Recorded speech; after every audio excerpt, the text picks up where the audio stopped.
Ya me han oído más de una vez ustedes, pero no me canso de repetirlo porque, como decía el filósofo, todo está dicho, pero como no escuchamos, hay que repetirlo 1000 veces. Bueno, pues les decía que les he repetido muchas veces algo que a mí me parece importante respecto a nuestra salud.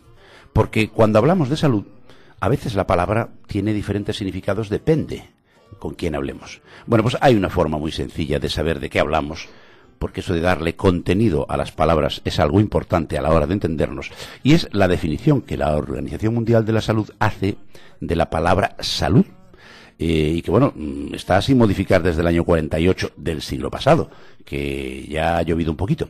Y textualmente dice: la salud es un estado de completo bienestar físico, mental y social, y no solamente la ausencia de afecciones o enfermedades. Bueno, pues ahora ya sabemos de qué hablamos cuando hablamos de salud.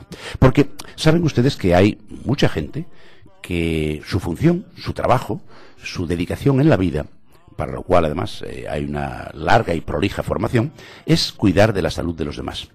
Y como la salud es algo tan complejo y tan amplio, es necesario a veces especializarse, es decir, coger trocitos.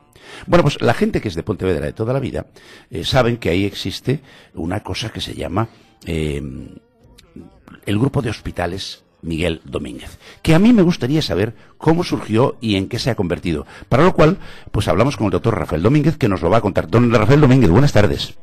Hola, buenas tardes. Rafael, esto del Grupo Hospitales Miguel Domínguez, ¿cuándo nació? Porque esto ya tiene años, ¿verdad? Sí, esto es pues nació con una pequeña clínica que mi abuelo fundó pues ya hace más de 60 años, y esa pequeña clínica, ese despachito se fue creciendo, fue convirtiéndose en un pequeño sanatorio, ese sanatorio fue creciendo, se convirtió en un hospital, y después, pues bueno, ya son ahora mismo 2 hospitales, es un policlínico, es un centro de rehabilitación, ha ido creciendo a medida que las generaciones han ido llegando. O sea que tú eres ya la tercera generación. Sí, yo ya soy nieto del fallecido fundador Miguel Domínguez. Y claro, la cabra siempre tira al monte, o sea, tú estabas enfocado, ya no te podías desviar. Pues poder podía, pero la verdad es que no se me ocurrió en ningún momento desviarme del camino, porque fue algo que fui viendo pues como una vía natural de evolución. Pues estudié medicina, hice la especialidad y vine a trabajar a casa, que tiene sus cosas muy buenas y sus cosas muy malas, como todo. Bueno, ya, pero mira, si te pasa algo malo, que sea en casa, por lo menos, ¿no? Exactamente. ¿Qué especialidad hiciste? Medicina interna. Medicina interna. Sí. Médico internista. Oye, y vamos a ver, hoy en día, ahí en vuestro grupo de hospitales, ya tenéis una serie de servicios. Vamos a ir luego a uno muy concreto que me llama la atención, porque además está muy de moda, porque nos vamos haciendo mayores y al envejecer tenemos la población más envejecida de Europa, gracias a Dios, y que sea por muchos años. Resulta que hay una serie de dolencias que empiezan a ser un poco más prevalentes. Y bueno, pues montáis unos servicios espléndidos, y además un centro de daño cerebral y neurociencias. A ver, háblanos de eso. Pues mira, te cuento. Efectivamente, lo que tú dices es absolutamente cierto, pero una de las patologías más incapacitantes que hay y más frustrantes al mismo tiempo es el accidente cerebral, es decir, el famoso ictus, lo que conocemos como ictus. Y yo siempre pongo el ejemplo de una persona que es perfectamente normal y que de repente se despierta con una condición completamente distinta. O no puede mover un brazo, o no puede mover brazo y pierna, o no es capaz de hablar, o no es capaz de entender, y eso es altamente doloso para el propio paciente y para la familia. Pues una persona que estaba bien, de repente requiere unos cuidados de terceras personas importantísimos. Desde hace tiempo el Grupo Hospital Miguel Domínguez viene invirtiendo en los 3 aspectos que hay en el ictus. Primero, en la prevención. La prevención, no nos podemos cansar de decir que hay que ir al médico, hay que caminar, hay que tener una dieta sana, no se puede fumar, hay que beber alcohol muy, muy moderadamente, todas esas cosas. La segunda fase sería en el momento que tienes el ictus o el infarto cerebral, hay que ir inmediatamente a urgencias, y desde el año 2009 nosotros hemos puesto en marcha un tratamiento que funciona de fibrinólisis, es decir, de tratamiento precoz del ictus. Sí. Y luego hay una tercera fase, y esta tercera fase es la que lleva muchos años el grupo invirtiendo, que es en una unidad de daño cerebral y neurociencias, que es el paciente cuando tiene este ictus, paciente cuando es tratado en cualquier hospital de España, o de incluso alguno del extranjero que vienen aquí, tiene el alta del hospital, ¿y a dónde va? ¿Qué hace? Es un paciente que antes caminaba, incluso que podía trabajar, que tenía todas las competencias vitales y que ahora pues hay que darle de comer, hay que darle de desayunar, hay que asearlo.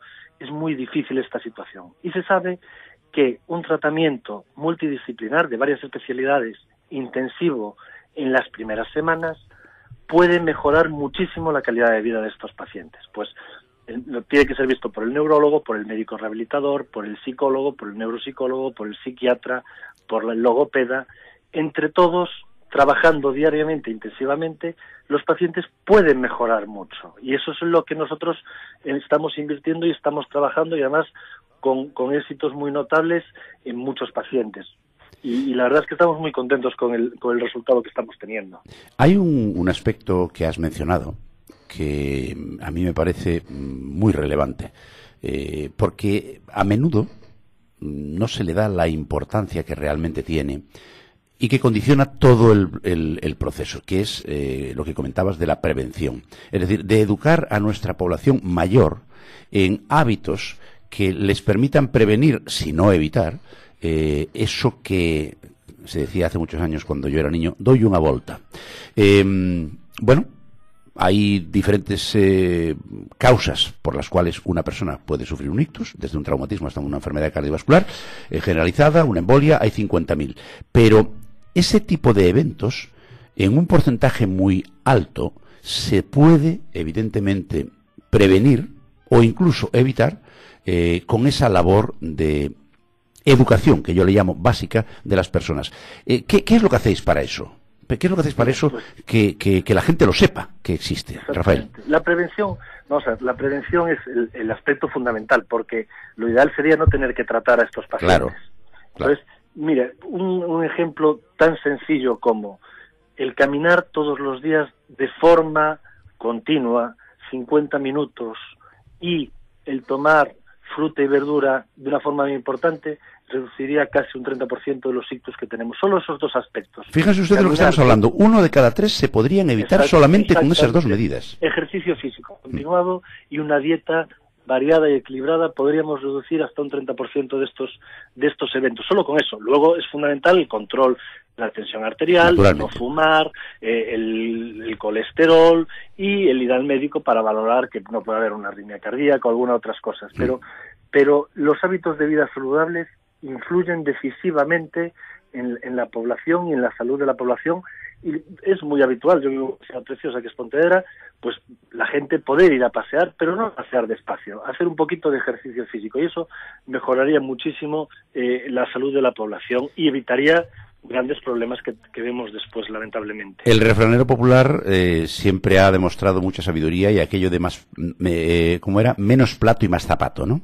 Exactamente. Oye, Miguel, en cualquier caso, has mencionado una de las, digamos, medidas terapéuticas que han demostrado mayor eficacia en los últimos años, no solo para el daño cerebral, que también, sino para prácticamente cualquier tipo de evento donde haya un vaso que se obstruye, que es el disolver ese trombo dentro de las primeras horas, que es fundamental.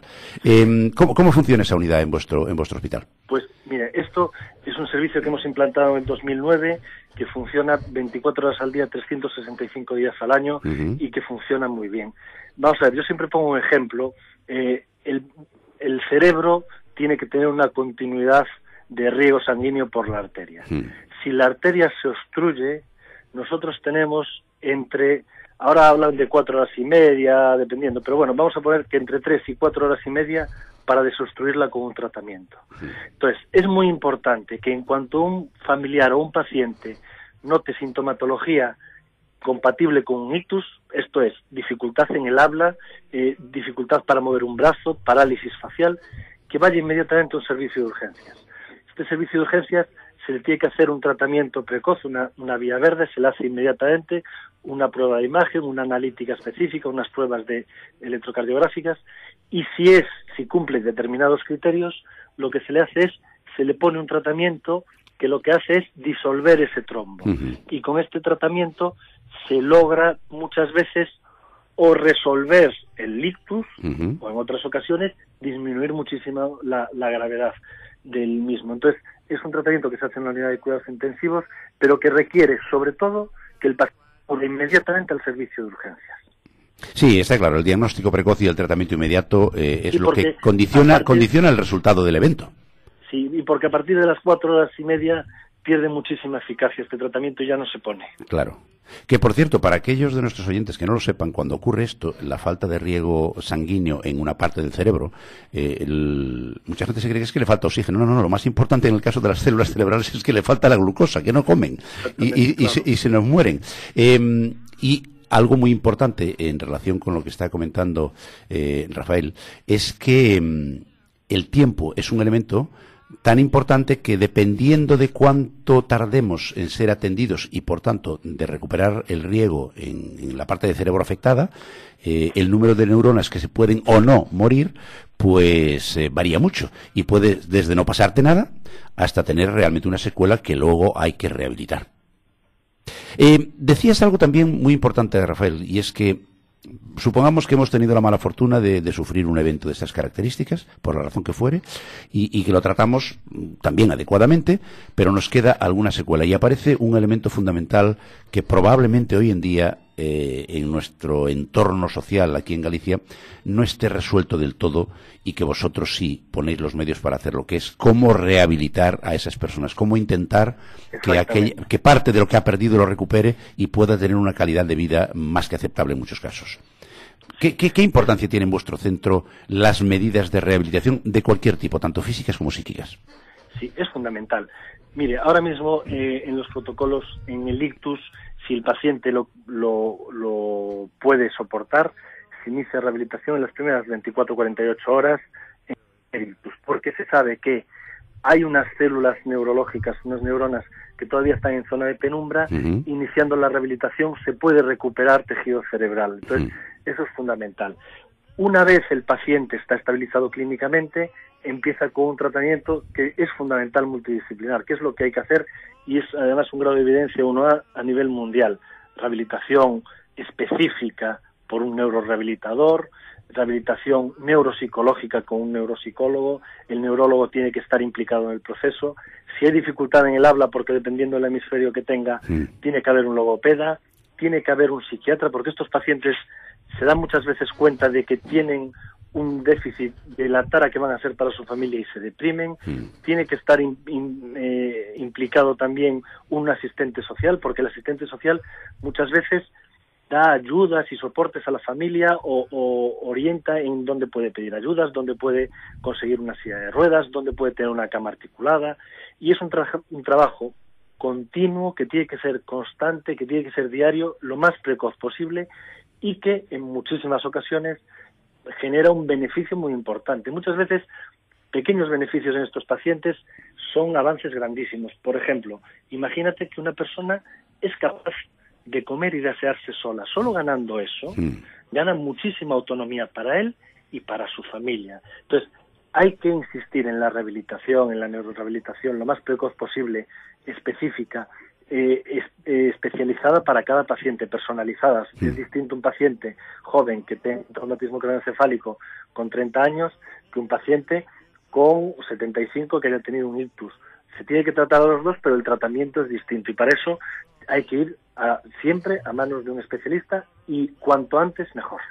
Es que además, para aquellos de nuestros oyentes que no lo sepan, la evidencia clínica ha demostrado que cuando la rehabilitación se lleva adecuadamente por profesionales especialistas y se personaliza, pues hay determinadas partes del cerebro que son capaces de suplir algunas de las funciones que se ha perdido porque otra parte del cerebro pues se ha visto dañada. Y si no lo hacemos, estamos condenados a perder esa funcionalidad. Vosotros, además, tengo entendido que esa rehabilitación, que a veces, pues tiene una duración en el tiempo, la podéis hacer incluso cuando ya el paciente se ha ido a su casa, dado de alta clínica, pero tenéis un centro de día donde pueden venir a seguir rehabilitándose, ¿verdad? Sí, nosotros tenemos varios programas. Por ejemplo, hay un programa que es ahora para justo el paciente cuando está ingresado con un ictus. pues en vez de irse para casa, cuando le dan el alta del hospital, que muchas veces, ¿cómo me lo llevo a casa? Pues en ese momento puede ser trasladado a nuestro centro y hacer la rehabilitación ahí. Pero hay otros procesos en el que el paciente está en su casa, en su domicilio, y viene a nuestro hospital, está una parte de la jornada, dependiendo, pues haciendo rehabilitación, haciendo logopedia, haciendo trabajos, manualidades, haciendo diversos tipos de rehabilitación, y luego vuelve a su casa más tarde y hace eso, pues, o todos los días o 3 veces por semana, dependiendo de la intensidad que precise ese paciente. Cada paciente en nuestro centro, ya sea ingresado, ya sea en ámbito ambulatorio, es semanalmente evaluado para ver qué tipo de trabajo. Pues este paciente necesita más rehabilitación y menos logopedia, este paciente pues ahora mismo tiene un catarro, vamos a reducir la intensidad de la rehabilitación. Se va estudiando cada paciente de forma individualizada para orientarlo y que mejore de la mejor forma posible. Rafael, hay otro aspecto que no es menor desde el punto de vista de la repercusión social que tiene el daño cerebral, y es algo que comentabas antes. A una persona que hasta ayer era perfectamente válida desde el punto de vista intelectual, social y demás, pues se convierte en un dependiente. Y ahí juega un papel fundamental, naturalmente, su entorno familiar. ¿Cómo tratáis el acercamiento a la familia a la hora de plantearles lo que les va a ocurrir? ¿Cómo les ayudáis? Pues mire, este es un aspecto fundamental, porque esta enfermedad no solo afecta al propio paciente, que lo afecta muchísimo, afecta a toda la familia, afecta a todo el entorno familiar. Y seguramente para el resto de la vida del paciente. Pues muy probablemente. Entonces, en un primer momento nosotros hay una reunión con el paciente y con su familia. Se implica a la familia en todas las necesidades y se le dan todas las ayudas y todos los caminos que puede necesitar la familia y el paciente con cualquier ámbito. A veces cosas pues que la familia ni repara. Por ejemplo, pues que tienen derecho a un cuidador por parte del ayuntamiento, pues se le orienta al ayuntamiento, al asistente social, para lo que tenga que hacer. Pues que tiene una ayuda para comprar una silla de ruedas. Pues hay un montón de ayudas que el asistente social va orientando a la familia, y aparte se le da un apoyo psicológico y psiquiátrico, si hiciese falta, a la familia, porque es un golpe muy duro. Es una de las cosas más difíciles que hay, ver a la persona con la que has convivido durante muchísimos años, a tu padre, a tu marido, a tu esposo, tu esposa, que de repente se ven incapaces de hablar, de comer. Es un golpe muy, muy duro para el entorno familiar, y que en Galicia, afortunadamente, como todavía existen los núcleos familiares, se va asumiendo por parte de la familia, pero cada vez con mayor dificultad. Claro. No, y además que si eso tuviera que correr a cargo de la sanidad pública sería prácticamente imposible, porque no hay capacidad, no hay recursos para poder atenderlos. Lo que sí se suele hacer es eso, lo que tú comentabas, que el propio Sistema Gallego de Salud establece convenios con diferentes entidades especializadas que se dedican a hacer seriamente este tipo de trabajo. La recomendación fundamental que tú le harías, Rafael, a alguien que de repente viera a un miembro, a un amigo, a un miembro de su familia, a alguien cercano, que de pronto, pues eso, lo que tú comentabas, empieza a perder movilidad, su cara empieza a ponerse rarita, puede evidentemente perder el conocimiento o no, puede desorientarse o perder el habla, automáticamente, sin pensar, meterlo en un coche y llevarlo a un centro hospitalario, ¿es correcto? Sí, o eso, o llamar al 061 que tenemos en Galicia y que funciona también. Muy bien, además. Porque inmediatamente el médico te va a decir lo que tienes que hacer en ese momento y mandará una ambulancia inmediatamente para traslado urgente y para iniciar el tratamiento. Es decir, si hay una situación de estas, si estás cerca del hospital lo puedes trasladar, si no, llamar al 061 que te va a dar unas indicaciones clarísimas de lo que tienes que hacer o esperar. Y sobre todo de lo que no tienes que hacer, ¿verdad? Exactamente. Más vale hacer poco y bien que mucho y mal. Está clarísimo. Oye, Rafael, ¿y en el entorno de Pontevedra hay algún otro centro o sois únicos? No, mira, te puedo decir, centro como el que tenemos nosotros, ahora mismo en España hay 3. ¿En España hay 3? Sí. ¿Nada más? Sí, no hay más. ¿Dónde están? De las características nuestras está el Instituto Goodman, que es en Badalona, sí, lo conozco. Barcelona, sí. el CEADAC en Madrid, que tiene otras características, y luego con ingresos estamos nosotros de nuestras características. Sí, sí, sí. Luego hay otros, pues hay un centro en Euskadi que funciona razonablemente bien, hay otro en Valencia que va bien, hay otro que están abriendo en Sevilla, pero de nuestras características, tal como lo conocemos a día de hoy, hay 3. Y son los 3 que, por ejemplo, tienen convenios con las mutuas laborales y con los accidentes de tráfico para tratar, es decir, los accidentes de tráfico que tienen un traumatismo craneoencefálico, sí, hacen convenios solo con clínicas que tienen determinados registros de calidad, y en estos momentos son las 3 que tienen.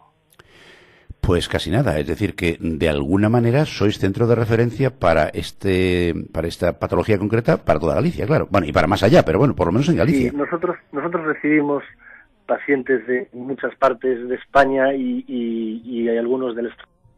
Y te puedo decir que ahora mismo pues tenemos pacientes de Oviedo, de Castilla, de Canarias.